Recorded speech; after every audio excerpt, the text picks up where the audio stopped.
Oh my God, hello, and welcome to the next episode of Drunk Bible Stories with Sarah Ruthless. Am I already drunk? Yeah, a little bit.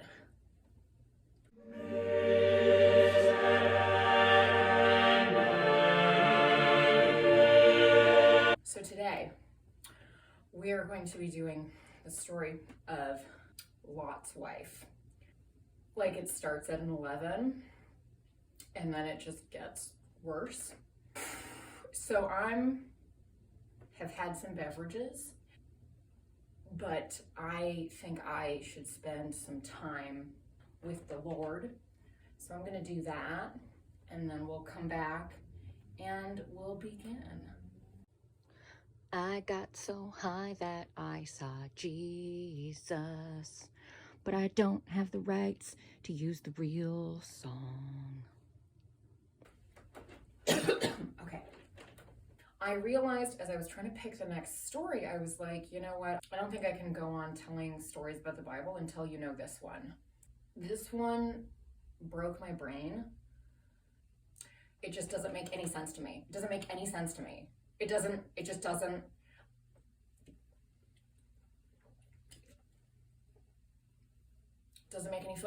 me. So there's that. Also, trigger warning, there's just like a lot of rape in this story, and just like a lot of rape in the Bible in general. I'm just gonna like rip that band-aid off real quick. Don't worry, it gets worse. So we start out with Abraham and Sarah with an H, and Lot, who is Abraham's nephew, is also with them for some reason. So the three of them get kicked out of Egypt, long story, and then they're like, okay, where should we go? And Abraham's like, how about you like go that way and I'll just go this way, and that way we can like start the world or whatever. And Lot is like, that's a great idea. I'm gonna go over here to this city that's called Sodom and Gomorrah. It's two cities, but we always refer to them as like one. I don't know, there's just like something about them. I feel like I should be there. There are numerous resources that indicate that Lot's wife actually did have a name. Her name was Edith. We're going to be referring to her as Edith because I believe people should have fucking names. Call me old-fashioned. Anyway, Lot and Edith, they're in Sodom and Gomorrah, and they're just like living their lives. And then things in Sodom and or Gomorrah are just like very bad. And God is like, I need to smite this city. That's what I do when I get mad at things. I just burn them to the ground. Somehow, and it's not entirely clear how, Abraham finds out about this. And he's like, hey, God, don't smite Sodom and Gomorrah yet because my nephew Lot lives there, which I feel like you should know because you're God. But I guess we can talk about that later. Also, like, where were they having this conversation? Was it literally in a Starbucks? Like, no one knows. And God is like, okay, but like, I really want to smite it. Like, I just like haven't smited anything in a while. I'm feeling smitey. How about I just like send some angels to Sodom and Gomorrah and they look around, and if they can find 50 people who aren't just like gigantic pieces of shit, then I won't burn the city to the ground. And Abraham's like, yeah, that sounds legit. So God sends two of his like best angels. They disguise themselves as men. They get there, they're walking around, and they're like, there's literally not even 50 people that aren't huge pieces of shit. Everyone here fucking sucks. So they can't even find 10 good people. And God's like, okay, we'll go to Sodom and just like check on Lot and tell him that daddy's coming to smite some shit. And the angels are like, okay, got it. And they meet Lot at the gate of the city, which I find weird. Why was Lot at the gate? Like, he didn't know the angels were coming?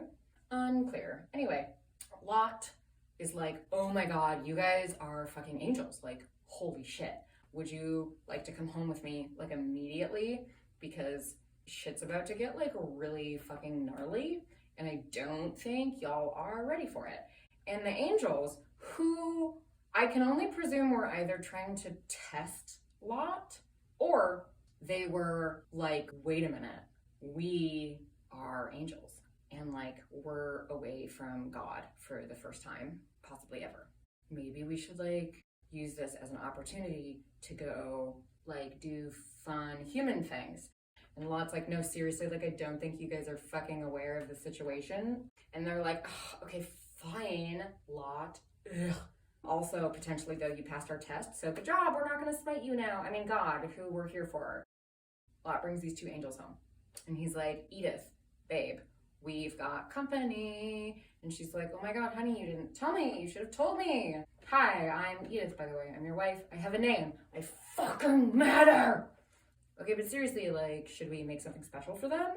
Yes, oh my God, we should make something special for them. Why don't we have like a whole feast? That'd be so cute. And Edith is like, yeah, 100%, absolutely. Let me just like run next door though, because we don't have any salt.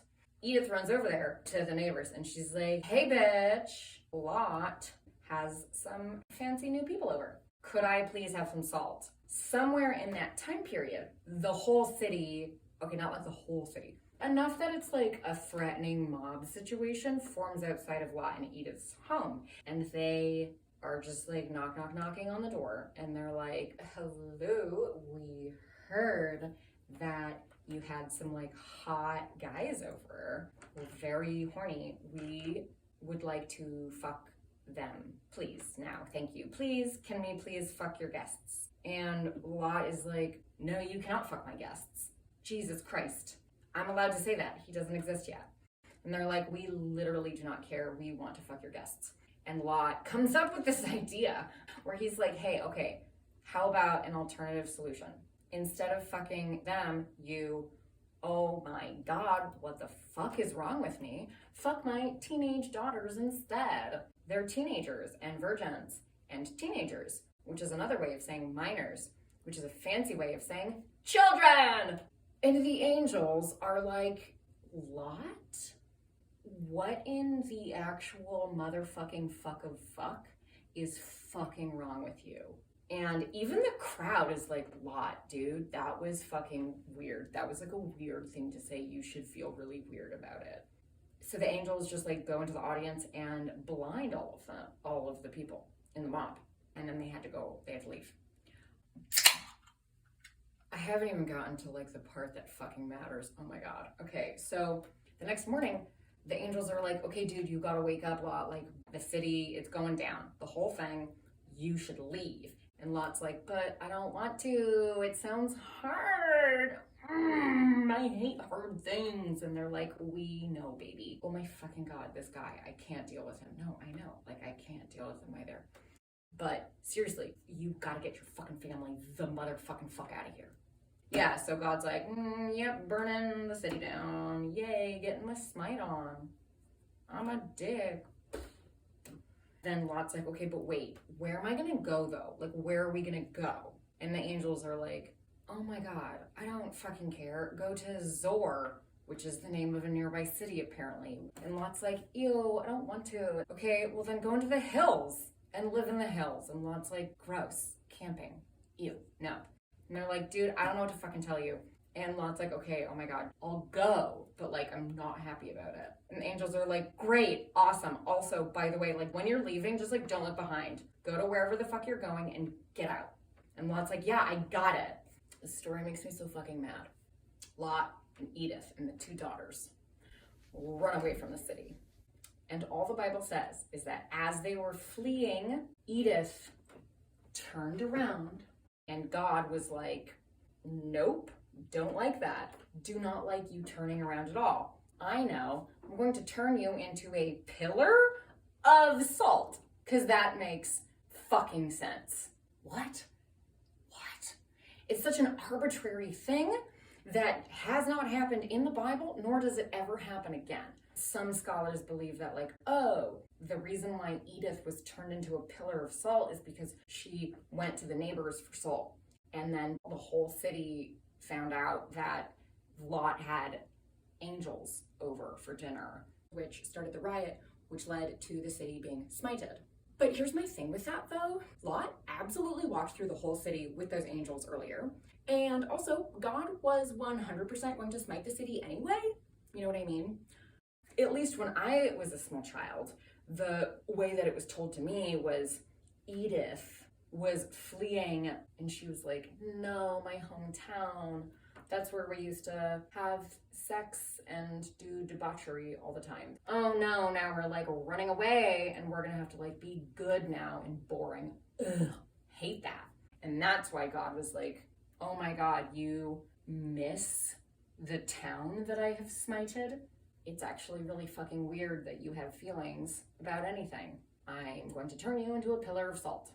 A pillar of salt? What does that mean? No one knows. And because no one knows, I personally like to think that Edith just got turned into like a giant canister of Morton salt. And she was just like, fuck, I'm a pillar of salt. Fuck. I guess it's better than being burned alive though? Whatever. Honestly, life is stupid. And sorry, your dad's a bummer, but I'm just gonna be a pillar of salt now in the desert, I guess. Bye. And yeah, there's like no further discussion on it after that. And Lot and his daughters traverse away into the sunset. Don't worry, it gets worse. So Lot and his daughters go to Zor. They go to the city and they stay for a very short period of time. It doesn't say why. Lot was like, immediately no. Immediately no. And they go into the hills to camp. I can't. This is in the Bible. This is like in a book that people make children read. It makes me very itchy emotionally. So they go camping in the mountains. At some point, the daughters looked out of their little cave one night and they were like, dude, look at all this carnage though. Like, God is raining lightning from heaven and sulfur. It's a weird combination. It's fucking weird. It's fucking weird. And I guess they packed really well because they packed when their mom was still alive. And she was probably like, we are going to be traveling with your father, who is a known bummer. We're gonna pack a bunch of wine because we are gonna need it, girls. The older remaining daughter is just like, yeah, it's the end of the world. It's like the fucking end of the world. There's gonna be no more people left. The only logical conclusion is to get my father drunk and then have sex with him so that I can have a baby and then make more people to make the world not end. Which makes no sense though, because they were just in a city called Zor where there were people, right? Unless Zor was a ghost town, which it doesn't say that it was. I don't know, dude, it's just really bad. It's just like a really bad story. So anyway, the next night, the older daughter is like, hey, younger sister, come over here. And she's like, yeah, what's up? How's your half of the cave? And she's like, it's a cave, it sucks. Anyway, last night I got our father really drunk and then I had intercourse with him, which is a really humongous sacrifice I made. And later in the future, the rabbis will determine that actually we're really sympathetic characters. Like, we didn't do anything wrong. Like, we were literally children who thought the world was ending. So the point I'm trying to make is that you should also do what I did last night so that you can also make sure that the world doesn't end. And the younger sister is like, everything you just said is awful and I hated every single word of it and I want to throw up. But how about I just get blackout drunk instead? Fuck. And one of them has a son named Moab, and the other has a son named Ammon. And then the Moabites and the Ammonites end up becoming really important tribes later on in the Bible, and we'll get to that later. This is a terrible story, and I will reference it constantly. Because what the fuck does it mean to be turned into a pillar of salt? Like I said, don't worry, it gets so much worse. So this has been Drunk Stories, Drunk Bible Stories with Sarah Ruthless. I will see you next time.